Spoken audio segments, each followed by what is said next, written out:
Bienvenida y bienvenido a este análisis en profundidad. Hoy, nos metemos en un proceso electoral realmente único, casi diría misterioso, el conclave papal, esa reunión de cardenales para elegir al obispo de Roma. Tenemos un resumen muy completo de su historia, sus reglas. Vamos a intentar desgranar cómo funciona, ¿no? Desde el principio hasta hoy. Exacto. Y es que la historia tiene miga, ¿eh? Ver cómo se pasa de una elección, más abierta en los primeros siglos, con la gente de Roma, el clero, a este sistema supercontrolado, secreto, de los cardenales encerrados. Claro, el famoso cum clave, bajo llave. Eso es casi lo primero que se piensa. ¿Cómo se llegó a eso? ¿Fue de un día para otro? Pues no fue de repente. Fue más bien una respuesta práctica, porque las elecciones se alargaban muchísimo, a veces demasiado. ¿Demasiado cómo? Pues el caso más famoso y un poco extremo fue la elección en Viterbo, casi 3 años. Imagínate, de 1268 a 1271. ¿3 años? Uf. Sí, y la cosa se puso tan tensa que, las autoridades locales los encerraron y, según se cuenta, hasta quitaron el techo del palacio para que el frío y la lluvia les metieran prisa. Quitarles el techo. Suena medida desesperada. Más allá de la anécdota, que es curiosa, eso marca un punto de inflexión, ¿no? Para formalizar el encierro, digo. Totalmente. Poco después, en 1274, el Papa Gregorio X, que vivió aquello de cerca, estableció ya en el Concilio de León el cónclave como tal, con reglas estrictas, encierro total y hasta raciones de comida que iban bajando si no se decidían. Madre mía. Una forma de presionar. Claro, aunque ojo, ya antes, en 1059, Nicolás II había dado un paso clave. Dijo que solo votarían los cardenales obispos. Luego se amplió a todos los cardenales, pero ya se iba acotando. Se iba perfilando quién decide y cómo. Y otro punto importante es la mayoría necesaria. No vale con la mitad más uno, ¿verdad? No, se necesitan 2 tercios. Y eso se fijó bastante pronto, en 1179, en el Tercer Concilio de Letrán. 2 tercios es mucho. Eso busca un consenso fuerte, supongo. Exacto, busca un respaldo amplio y también, históricamente, ha obligado a negociar, a formar bloques. A veces alarga las cosas, claro, pero la idea es que el elegido no sea solo de una facción. Gregorio XV lo confirmó en 1621. Hubo un momento en que Juan Pablo II lo cambió brevemente, ¿no? Sí, introdujo la posibilidad de mayoría absoluta tras cierto número de votaciones, pero Benedicto XVI, en 2007, volvió a los 2 tercios para todo el proceso. Entendido. Y además de estas reglas internas estaba la presión de fuera. Reyes, emperadores, incluso un derecho de veto. El jus exclusivae. Uf, sí, eso fue una herencia de siglos de influencia política. Daba derecho a algunos reyes católicos, España, Francia, Austria, a decir, este candidato no. Y se usó mucho. Se usó varias veces. La última, y la que montó un buen escándalo, fue en 1903. El emperador de Austria-Hungría vetó al cardenal Rampolla, que parecía el favorito. ¿Y qué pasó? Pues que el papa que salió elegido, Pío X, lo primero que hizo fue prohibir ese veto para siempre, bajo pena de excomunión. Se acabó la influencia directa de los monarcas. Un carpetazo importante. Bueno, y volviendo a los electores, a los cardenales, ¿quiénes son hoy los que votan? Ha cambiado mucho. Pues el número ha variado. Sixto V lo fijó en 70, allá por 1587, un número muy simbólico. Pero luego creció. Pablo VI, en 1975, puso el límite que más o menos sigue. Votan los menores de 80 años. ¿Y cuántos electores como máximo? El tope teórico se fijó en 120 electores menores de 80, aunque a veces ese número se supera un poquito, como en 2025, que había 133 con derecho a voto. ¿Y qué más se les pide? Aparte de ser cardenal y la edad. Pues desde 1917 tienen que ser sacerdotes como mínimo, y desde Juan XXIII lo normal, casi la regla, es que sean obispos. De hecho, si eligen a un papa que no es obispo, se le tiene que ordenar enseguida. Vale. ¿Y el elegido? ¿Tiene que ser uno de esos cardenales que votan? Técnicamente, no. En teoría, podría ser elegido cualquier hombre católico bautizado. Un cura, un laico, podría ser. Pero en la práctica. En la práctica, desde 1378, con Urbano VII, siempre ha sido un cardenal. El último papa que no era ni sacerdote al ser elegido fue León X en 1513. Era diácono y lo ordenaron sacerdote y obispo a toda prisa. O sea que lo normal es que sea un cardenal de entre ellos. Y llegamos al procedimiento actual. el que regula la Constitución Universi Dominici Gregis de Juan Pablo II, con los ajustes posteriores. ¿Cómo va ese ritual tan secreto? Pues todo arranca cuando los cardenales se reúnen en el Vaticano. La votación es en la Capilla Sixtina, pero viven en la Casa Santa Marta. El secreto es, bueno, es la clave de todo. El conclave literal. Exacto.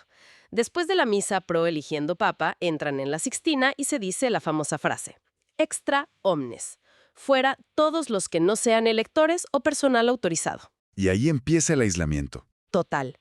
Hacen un juramento de secreto muy solemne. Nada de contacto con el exterior, móviles prohibidos, nada de internet. Se usan hasta inhibidores de frecuencia para asegurar que no haya filtraciones. Todo el personal que les ayuda, médicos, cocineros, limpieza, también jura secreto. ¿Y a votar? ¿Cómo es? El único método es el voto secreto. El escrutinio por crutinium. Se hacen hasta 4 votaciones al día, 2 por la mañana y 2 por la tarde. ¿Y la papeleta? Es un papelito rectangular. Pone elijo in sumum pontificem, elijo como sumo pontífice, y debajo escriben un nombre. Al dejar el voto en la urna, cada cardenal jura en voz alta que elige a quien cree que Dios quiere.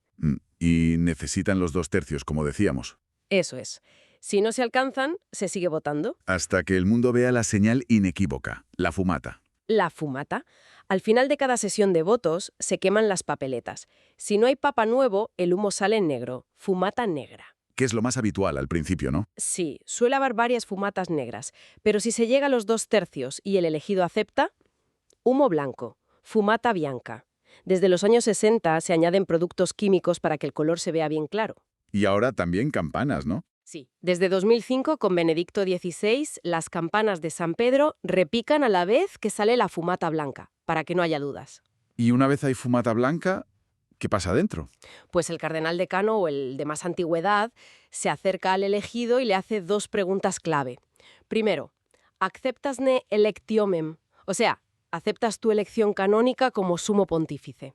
¡Qué momento! Imagina, si dice acepto, entonces le pregunta, ¿quo nomine vis vocari?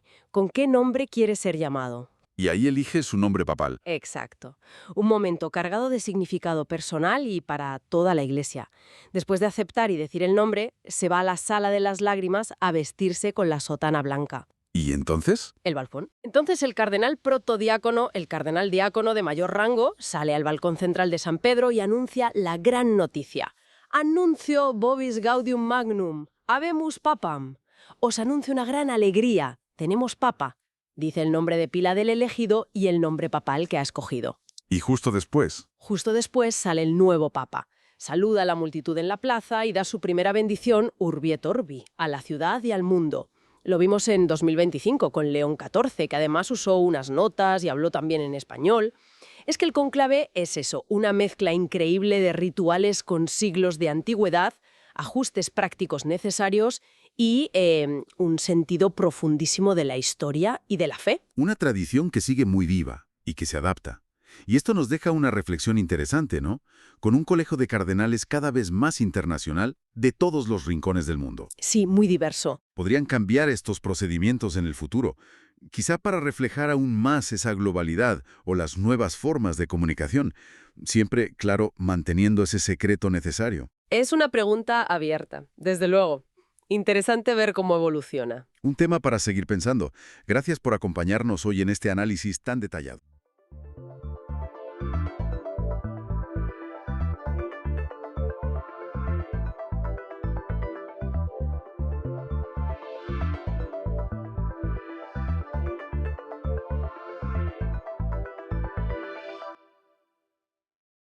Hoy nos metemos de lleno en una misión espacial que suena a película, pero es totalmente real.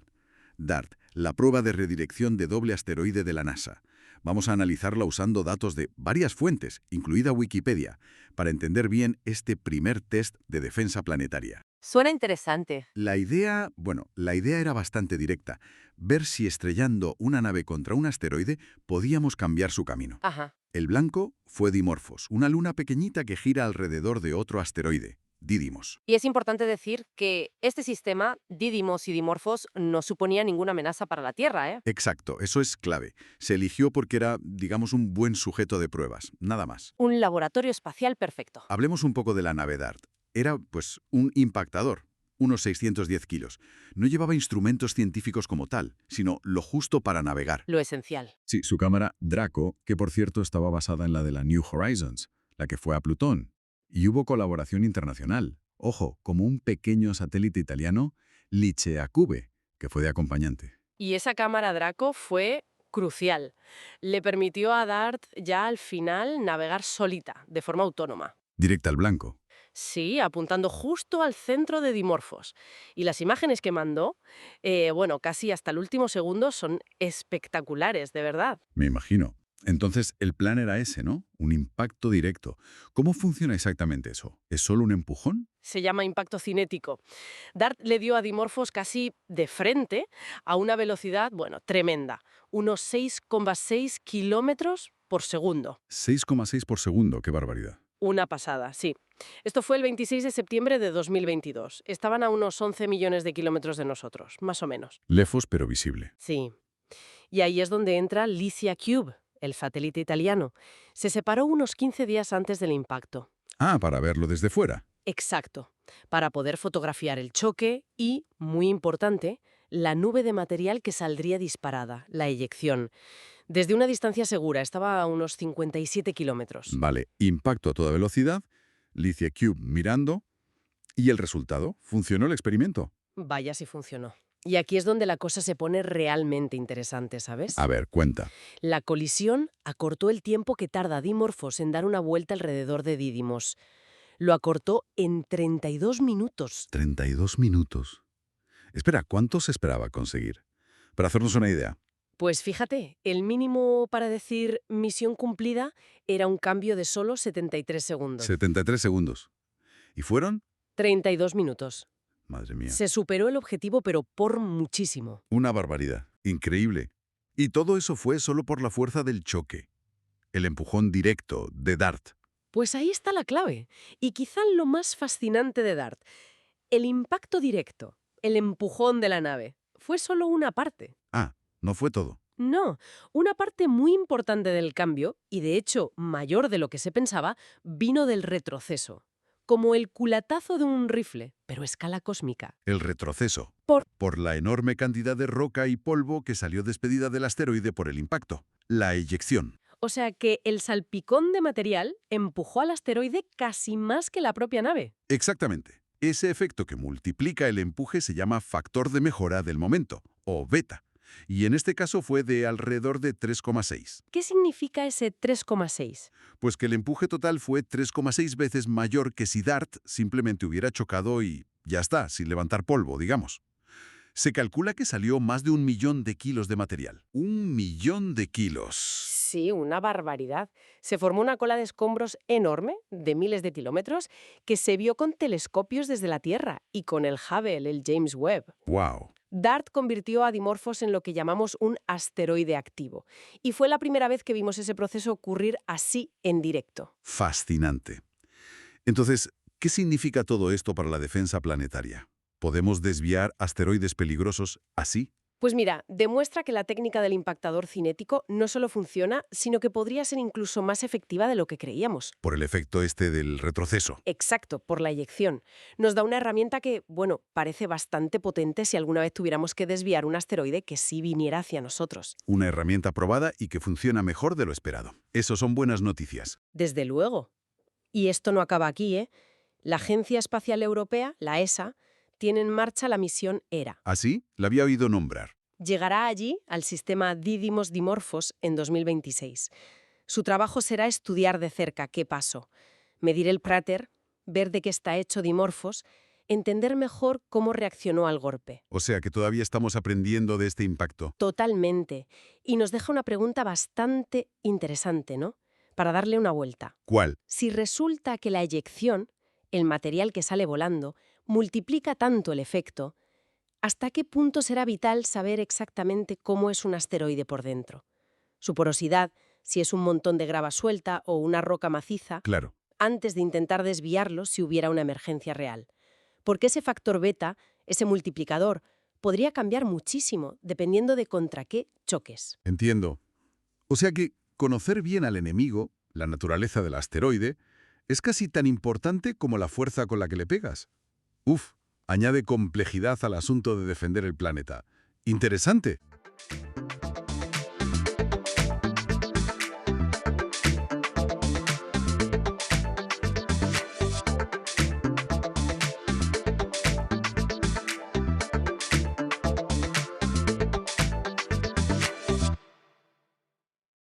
Hoy nos metemos con un tema que, bueno, que nos puede resultar un poco chocante, ¿no?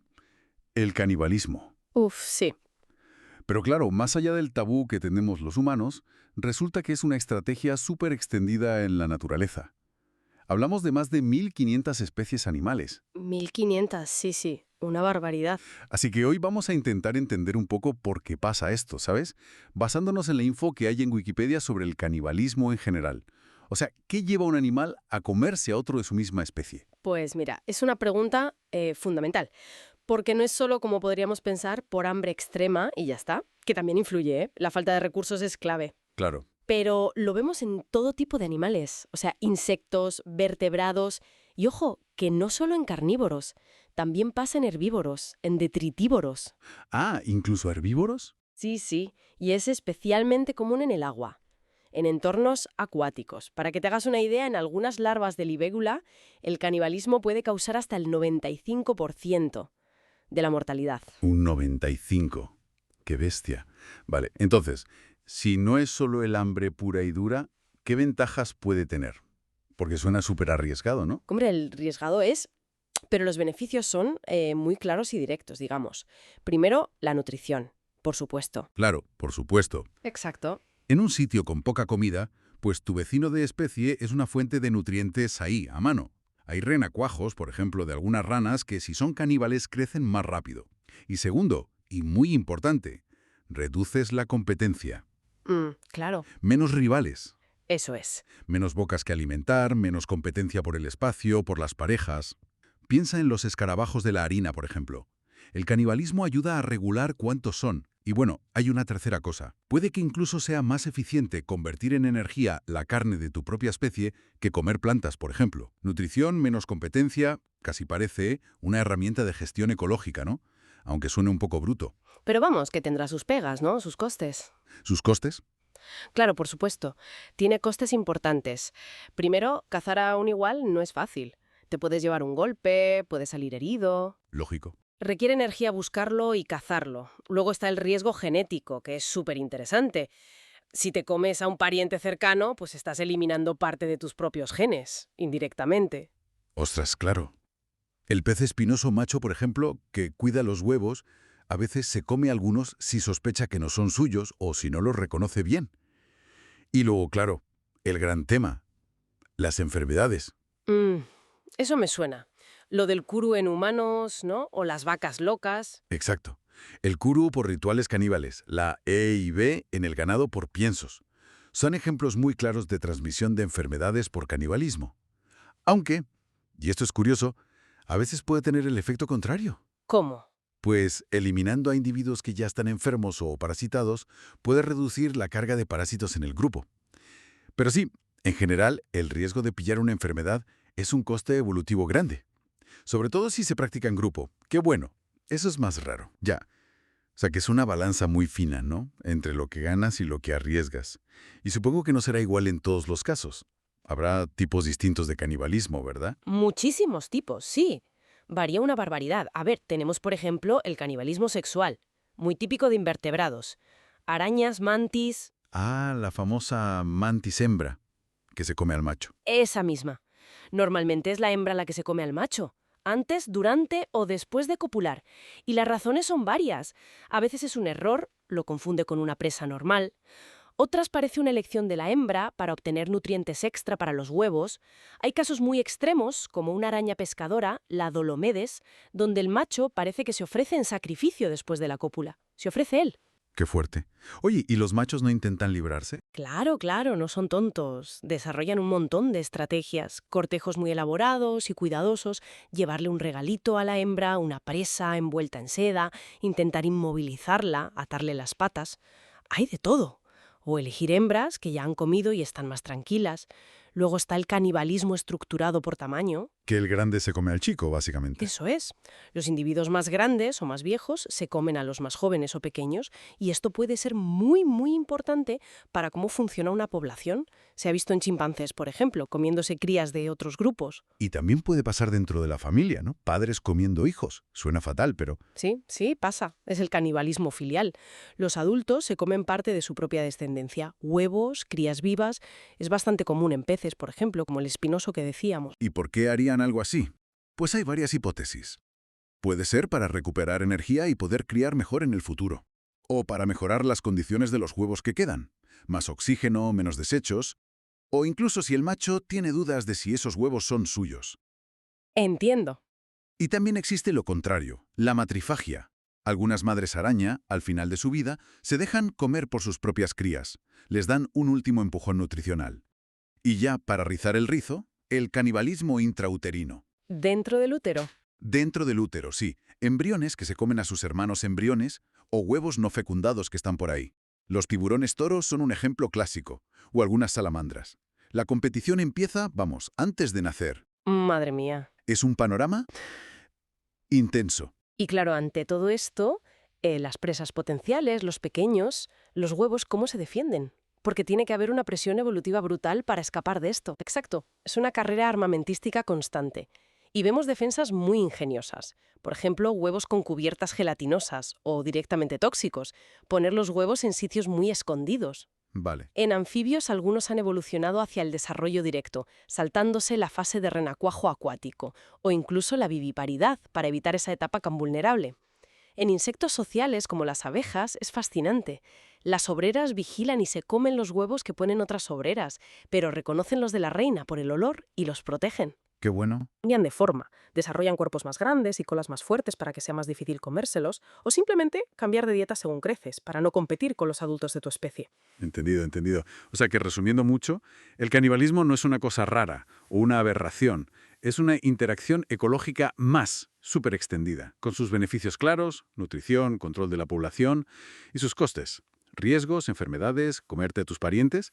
Y bueno, que ha dado lugar a formas súper diversas y a defensas evolutivas increíbles. Exactamente. Y te deja pensando, ¿no? Si esto que nos parece tan extremo es una respuesta tan habitual en tantísimos animales cuando faltan recursos o hay mucha competencia, pues nos da una medida de cómo de intensa es realmente la lucha por sobrevivir ahí fuera y la capacidad tan alucinante que tiene la evolución para encontrar soluciones, ¿verdad? Incluso soluciones que nos parecen, bueno, totalmente contra natura desde nuestro punto de vista humano.